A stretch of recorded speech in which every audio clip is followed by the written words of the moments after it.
Bien, son las 6 de la mañana con 32 minutos. El tiempo lo marcamos en el informativo Forever 92.5 frecuencia modulada. Ya tenemos en línea Zoom al ingeniero John Hidalgo, experto en economía y tributación.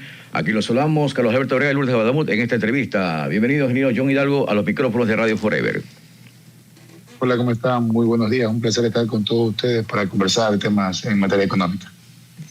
¿Qué tal, ingenieros? No, el gusto es de nosotros. Justamente hoy queremos abordar sobre los retos económicos y tributarios del nuevo gobierno y quería empezar por el gasto corriente, ¿no? Este modelo económico en el país.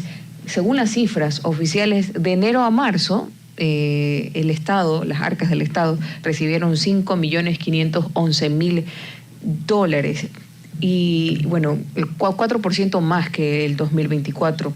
Pero el gasto del Estado en ese mismo periodo fue mayor, fue de $6.422.000. Esto fue mucho más. ¿Qué se necesita? ¿Cuál es el modelo apropiado para Ecuador en este tema? Pues se ve que gastamos más de lo que ingresa como Estado, ¿no? La mayor parte de este rubro, del primero, del que se recogió de $5.511.000, de una u otra forma no alcanza, se pagan salarios al servicio, a la Policía Nacional, a nuestros doctores.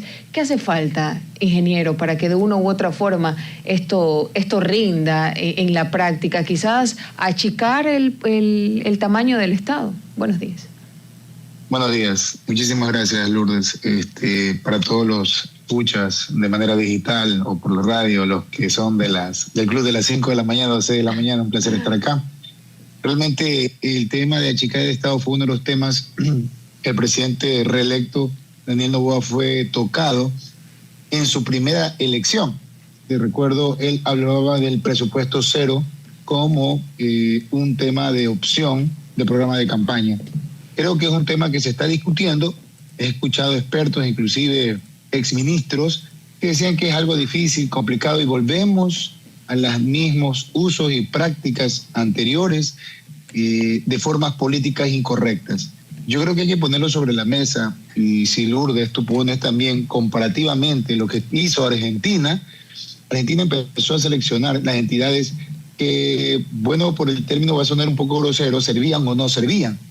Esto es más o menos fácil decirlo. Si yo tengo una casa, Lourdes, y ahora que estoy en algunos medios, si yo tengo 5 neveras y somos 5 personas, una nevera es suficiente para las 5, que 5 o una cada uno para cada una de estas. Esto es como una empresa. Si yo uso 5 máquinas y solo 2 son operativas, 3 están en demasía. Lo mismo le va a ocurrir al señor presidente como un experto en sus negocios, evaluar ya sobre la mesa cuál es el costo que implica si los $6.000 millones que se gasta en incremento de gasto corriente. Es mucho más práctico reducir el gasto corriente a través de reducción de ministerios, de reducción de asesores del asesor, de ministros con subministros y miniministros y pequeños ministros, y no sé cómo términos utilizarlo. La idea es esa, ¿no? De que si yo tengo un Estado al cual he hecho y llamado la atención, y en estos momentos, más allá de la inclinación política que tengamos cualquiera, seamos de derecha, izquierda, centro izquierda, por ahí me salió uno como yo soy de centro izquierda, entonces suena como que quiero llegar a la derecha, pero no, son los cambiazos de camisetas que existen. Poner sobre la mesa las cosas que se van a dar. Ya no estamos en los 18 meses que se decía que él no podía, y demostró algo importantísimo, demostró que en 3 meses sin luz pudo opacar ese sector o ese mercado, hasta yo afectado, y mucho más en la parte rural y suburbanas, de que no iban a darle el voto, y lo cambió, y eso es bastante importante en la posición, más allá de la posición de izquierda. Se escucha muchos temas de fraude, pero el punto está que ya es el momento, 4 años, y yo lo cuento desde la reelección, Lourdes, desde el 13 de abril, él ya hizo gobierno, porque él sabe que el 24 de mayo él mismo se va a poner el estandarte, el pergamino. Entonces automáticamente ya no hay que esperar más. Y estos 4 años, desde el 14 de abril se debieron tomar o se deben de tomar las medidas para que no se diga más al señor presidente Daniel Noboa tuvo poco tiempo. Tiene el tiempo suficiente para tomar medidas claras y estrechas. Mire lo que hizo en Argentina. Decía, perdón el término, Luis, Banco Central, no me sirve, sale. Y empieza a hablar de cada institución. Bien. Te voy a dar un ejemplo clarísimo, Lourdes. Si yo quiero invertir en un país como es Ecuador, te invito a que entres a la página del Banco Central y revises qué información sí está y qué información no está. Y todavía no tenemos indicadores de cierre del año que están todavía con la parte trimestral. Yo soy económico y lo reviso. Y soy enfático en eso. Y cuando veo con alguien del Banco Central y veo que es un edificio, y los invito para que vean, ¿no? Creo que queda en 9 de octubre y Aguirre, creo que esquina. Sí. Es un edificio inmenso. Entonces yo digo, pongámonos a pensar, y perdón que no podamos compartir criterios, esa estructura inmensa, ¿a qué se dedica? ¿Qué tiene? Vámonos a otro ministerio. Todos los ministerios tienen que evaluarse. Ahorita soy el enemigo de los ministerios, porque normalmente cuando hablo de estos puntos hay que ser directo y el presupuesto cero es el que se da para una persona que es experto en materia de negocios y demás. No revisar cómo está mi empresa, cómo está mi casa.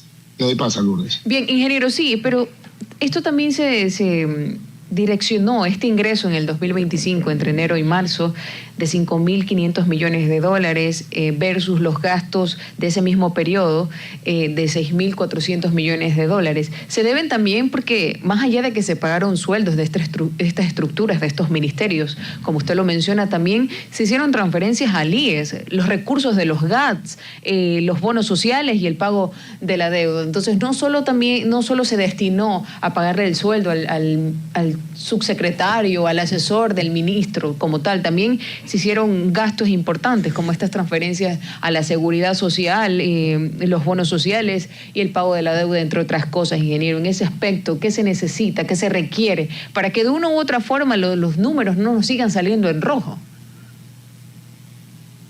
A ver, yo creería, Lourdes, que podría discrepar contigo un poquito. No quiero ser exquisito, pero te comento. Un estado financiero llamado Estado, si yo tengo una deuda, tengo una cuenta por pagar, ya no es gasto corriente. Te doy un ejemplo, te tengo que pagar el sueldo, Lourdes. No te pago 3 meses, está como gasto, cuentas por pagar. Registro el gasto y reconozco una cuenta por pagar. El déficit se basa a gastos, no una deuda que yo tengo. Eso hablamos de flujo, correcto, flujo. Los gastos se registran mensualmente. Y esos gastos están dados financieramente. Lourdes, discúlpame si hago extensión. No, porque está... claro, ahora si hablamos de flujo, ¿cuánto he dejado de pagar? Eso es otra cosa. Un ejemplo, a Lourdes no le pagué 4 meses, pero mensualmente voy reconociendo el gasto que a Lourdes le tendría que pagar y recién en el 6º mes te pago. Y se acumula un déficit económico a nivel de flujo. Pero el gasto corriente, tú lo acabas de indicar, se mantiene. Entonces no está equivocado tu punto de vista y lo que yo amplié. Ahora, si yo quiero reducir eso para que no se incremente el gasto, tengo que establecer medidas claras de hasta cuántos números de personas quiero tener. Vuelvo a repetirte, si yo tengo una casa o una empresa, vamos a una empresa, como Daniel Noboa es empresario, el señor presidente, perdón, yo tengo 300 personas, pero yo puedo funcionar efectivamente con 200, ¿qué hago con las 100 personas? Y vuelvo a tocar personas del ex gobierno que yo he entrado en charlas que están hablando que le cuesta mucho al Estado. Es mucho más fácil reducir el tamaño del Estado pagando un valor, endeudándome y decir, pero ya nunca más tengo ese, perdón el término, cáncer de costo mensual. Lo liquido de una vez. Gabriela, Lourdes, perdón, yo cojo y tengo 6 meses y ya no tengo cómo pagarte. Pero resulta que las políticas del Estado, yo para quedar muy bien, no voy a quedar muy bien. Luego viene, ya no hay ese tema, Lourdes, ya no te puedo pagar. Toma los 6 meses, me pongo de acuerdo contigo y tengo que pagarte 3 meses más, te pago, pero ya no tengo ese costo durante 9 meses o 6 meses. Puedo saber hasta dónde puedo pagarte y no saber hasta dónde puedo pagar. Ahora, las deudas que tienes son deudas mantenidas con fechas anteriores. Pueden ser antes del gobierno de Daniel, como actualmente del gobierno de Daniel, pero ya son deudas corrientes, deudas actuales, deudas que se están dando ahora. Y si se dan ahora, yo tengo que reconocer y pagarlas en su momento. Pero si yo ya no puedo, no tengo la capacidad de pagar, tengo que establecer qué puedo y qué puedo cubrir.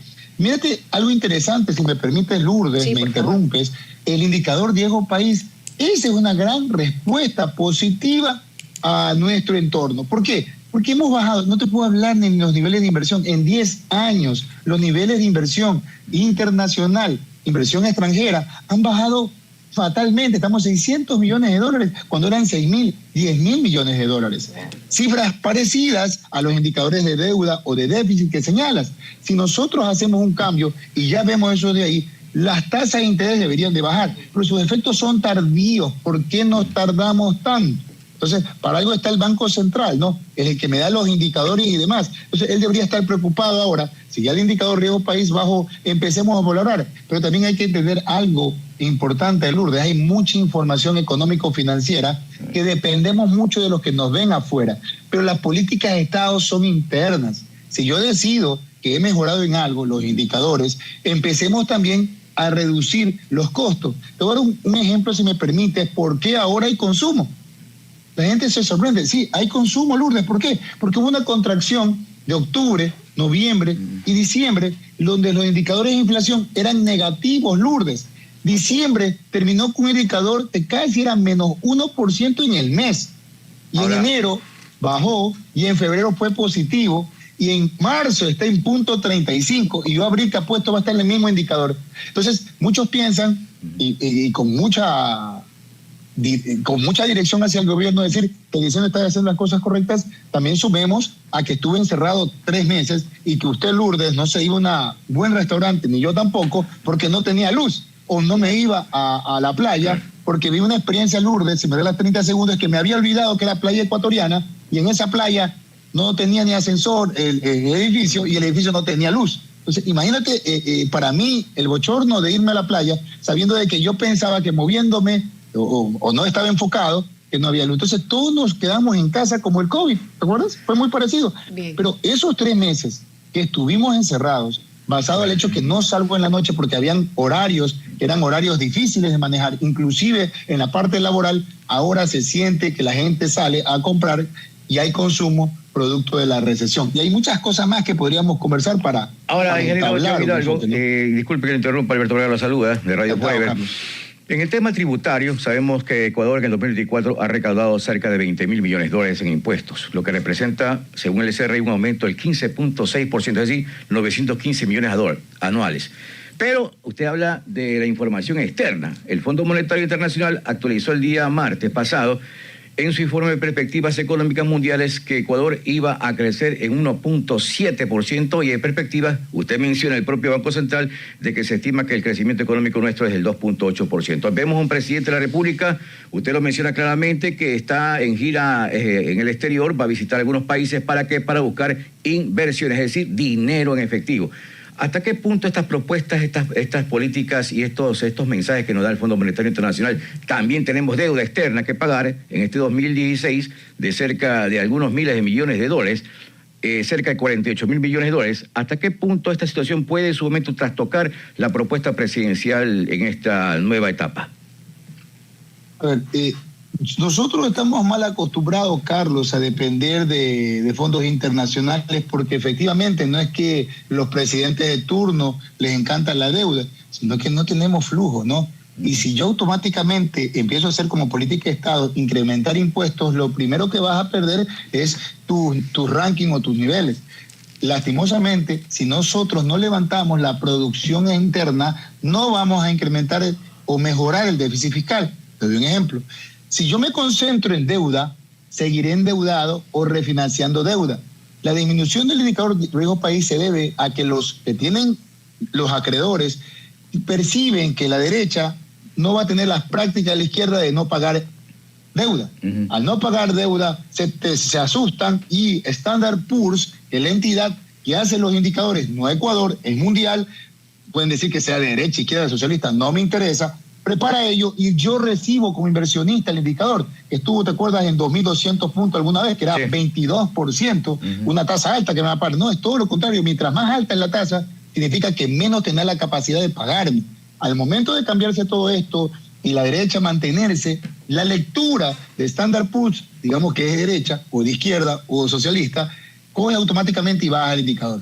Entonces, la presidencia tiene 2 opciones: pagar deuda o refinanciar. Mira, estoy en la capacidad de poder pagarte, refinanciemos, veamos tasa de interés. O 2, también de la mano, establecer políticas de Estado de producción, Carlos. Ahorita, ¿cómo está el cacao, Carlos? ¿Cómo está el café? ¿Cómo está el banano? Está en crecimiento, el cacao está sorprendentemente alto. Países suizos que tienen entidades locales están pagando, te voy a dar un ejemplo, ¿no? Para hacer, como es un commodity, casi 10 veces el valor del producto, pero así mismo tienes que pagarlo casi 10 veces al comprador, porque son productos que se establecen basados a precios internacionales.